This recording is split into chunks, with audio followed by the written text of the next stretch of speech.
On the morning of August 31st, 1997, the world did not simply lose a princess, it lost certainty. Television screens flickered with disbelief as reporters repeated the same words over and over again, as if saying them enough times might make them less unreal. Princess Diana was dead, at just 36 years old, killed in a car crash in Paris. The story sounded simple, too simple, because Diana was not an ordinary woman. She was the most photographed human being on the planet, a woman whose life unfolded under relentless surveillance, and yet, in the final moments that mattered most, the cameras vanished, the footage disappeared, and the official explanations arrived with unsettling speed.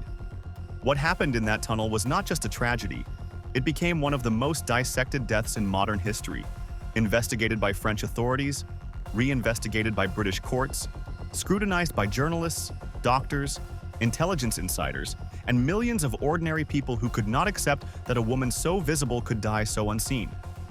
To understand why Princess Diana's death still disturbs the world, you must first understand who she had become by the time she died. By the mid-1990s, Diana was no longer a royal ornament. She was a problem.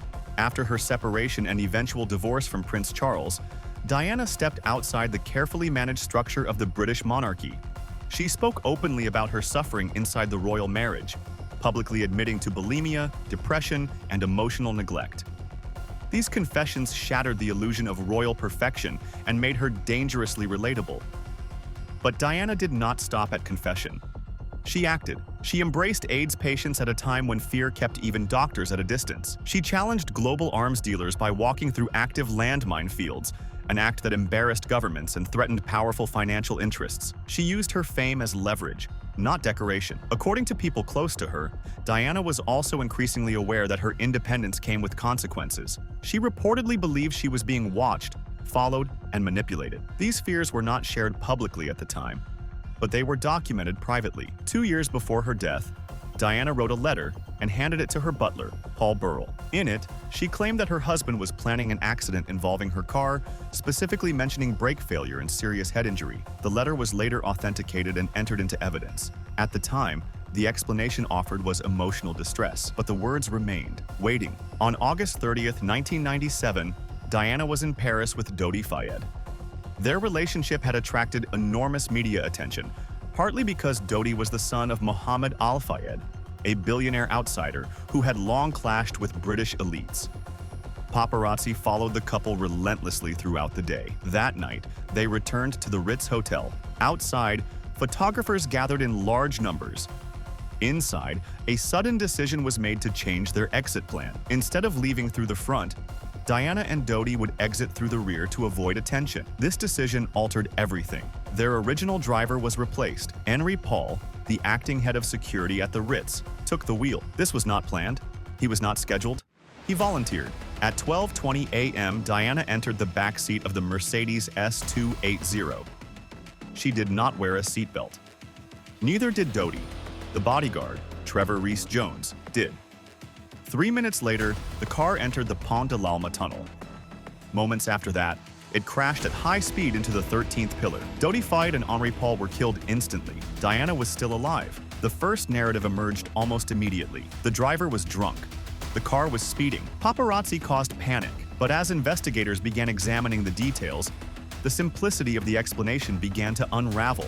Toxicology reports showed alcohol in Henri Paul's blood, yet multiple inconsistencies emerged. CCTV footage from inside the Ritz shortly before departure showed him walking steadily, interacting normally, showing no visible signs of intoxication. Staff members later stated he appeared sober. Even more troubling were financial records uncovered after his death. Henri Paul had unexplained sums of money in his bank accounts, amounts far exceeding his known income. No satisfactory explanation was ever provided. French authorities ultimately ruled that alcohol impairment caused the crash, but doubts persisted. Then there was the tunnel itself. The Pont de l'Alma tunnel was equipped with multiple security cameras. Not a single one recorded the crash. Authorities confirmed that all cameras inside the tunnel were non-operational at the time. No footage exists. Witnesses inside and near the tunnel described something unusual. Several reported a sudden bright flash just before the collision. Some claimed it temporarily blinded them. These accounts were documented, though later dismissed due to lack of physical corroboration. The flash matters because former intelligence operatives later testified that such light-based disorientation techniques had been researched and, in some cases, deployed to disrupt drivers in covert operations. No such device was ever recovered. No investigation conclusively addressed the reports. The witnesses were simply forgotten. Princess Diana survived the initial impact. Emergency responders found her conscious. She was breathing. She was speaking. Yet she remained at the scene for over an hour before being transported to the hospital. French emergency medical protocol emphasizes stabilizing patients on site rather than immediate transport. Critics argue that this approach was catastrophic in Diana's case. Her fatal injury was a torn pulmonary vein, a rare but potentially survivable injury if diagnosed quickly. Some trauma specialists later stated that rapid surgical intervention could have saved her life. At 4 a.m., Princess Diana was declared dead. The woman who survived emotional abuse, public humiliation, and relentless pressure did not survive the wait.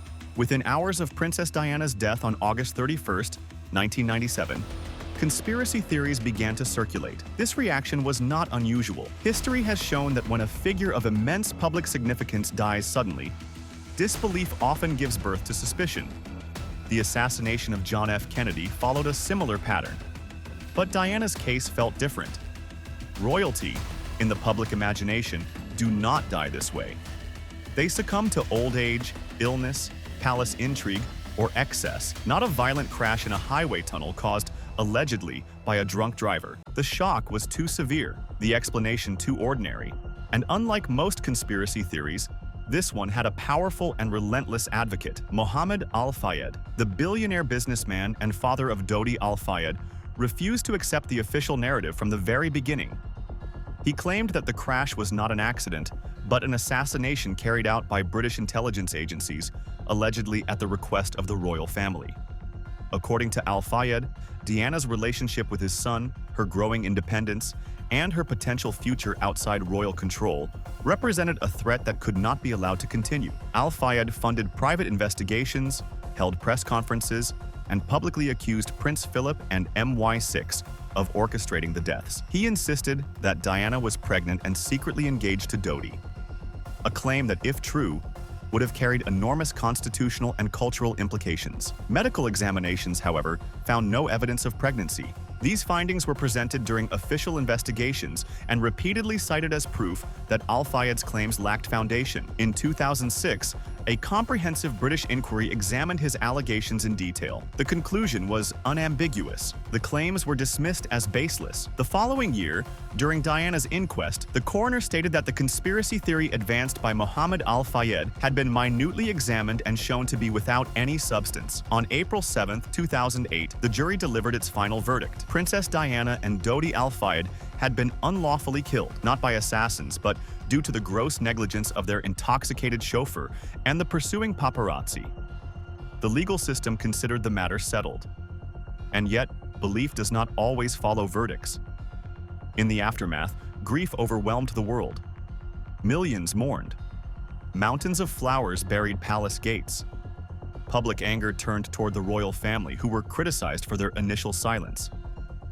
But behind the scenes, something else was happening.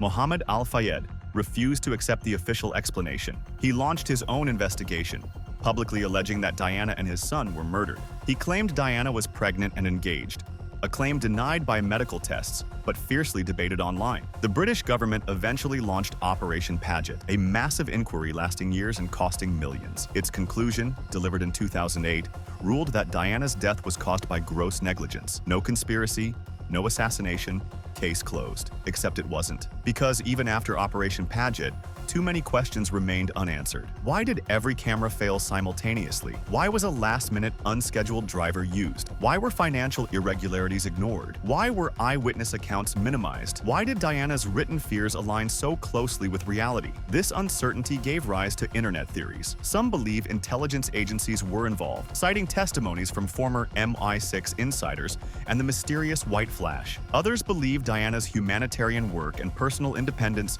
threatened entrenched power structures. Some suggest that her relationship with Dodi created political discomfort that could not be controlled. There is no definitive proof for these theories, but there is also no definitive piece. Perhaps the most chilling part of this story is not any single piece of evidence. It is the pattern. Each anomaly alone can be dismissed. Together, they form a shadow that refuses to lift. Princess Diana once said she felt like a lamb being led to slaughter. On August 31st, 1997, she entered a tunnel and never emerged. Whether accident or something far darker, one truth remains undeniable. The most watched woman in the world died unseen, and decades later, the silence surrounding her death still screams. Some stories are labeled finished, others refuse to stay buried. If you believe the past still has questions worth asking, subscribe to Beyond the Forgotten, where history's most unsettling conspiracy stories are never truly laid to rest.